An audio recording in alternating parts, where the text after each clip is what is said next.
Bonjour à toutes et à tous, c'est RK. Aujourd'hui, nous nous retrouvons dans la 45e partie du cours sur la théorie de la mesure.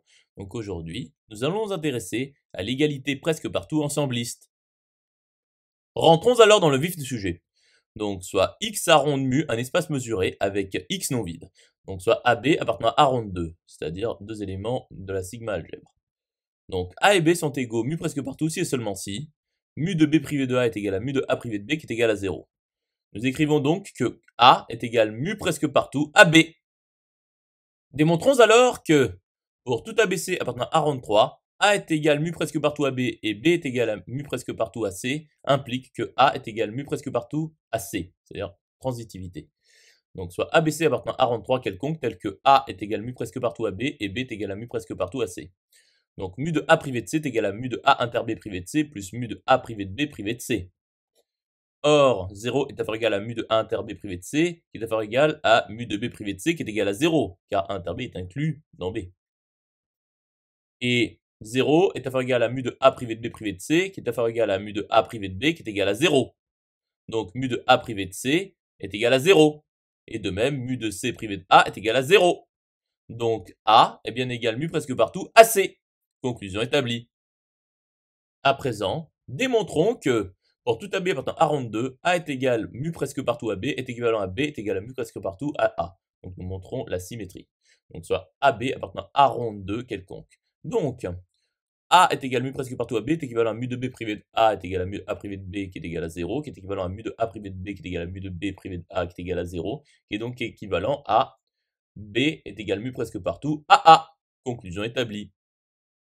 Désormais, démontrons que pour tout AB appartenant à rond 2, A est égal mu presque partout à B est équivalent à x privé de B est égal mu presque partout à x privé de A. Donc soit AB appartenant à ronde de quelconque. Donc voyons l'application directe. Donc A est égal à mu presque partout à B, donc nous le supposons. Donc mu de A privé de B est égal à mu de B privé de A qui est égal à 0. Et dans x, c'est-à-dire x privé de A, le tout privé de x privé de B est égal à B privé de A. Et de même, x privé de B, le tout privé de x privé de A est égal à A privé de B. Donc mu de x privé de B, le tout privé de x privé de A est égal à mu de x privé de A, le tout privé de x privé de B qui est égal à 0.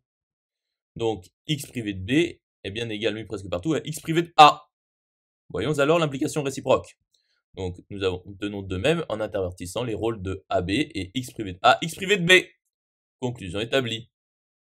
Démontrons donc que pour tout AB appartenant à rond 2, A est égal mu presque partout à B est équivalent à mu de A delta B, c'est-à-dire la différence symétrique entre A et B, est égal à 0. Donc soit AB appartenant à rond 2 quelconque. Donc voyons l'application directe. Donc A est égal mu presque partout à B. Donc mu de A delta B est égal à mu de A privé de B union B privé de A, qui est donc égal à mu de A privé de B plus mu de B privé de A qui est égal à 0. Donc voyons l'implication réciproque. Donc 0 est égal à mu de A privé de B qui est égal à mu de A privé de B union B privé de A qui est donc égal à mu de A delta B qui est égal à 0. Et de même, mu de B privé de A est égal à 0. Donc A est bien égal mu presque partout à B. Conclusion établie. J'espère que cette vidéo vous aura plu et vous sera utile. À présent, un serveur Discord est mis à votre disposition. Vous trouverez le lien dans la description. Nous nous retrouvons dans la 46e partie.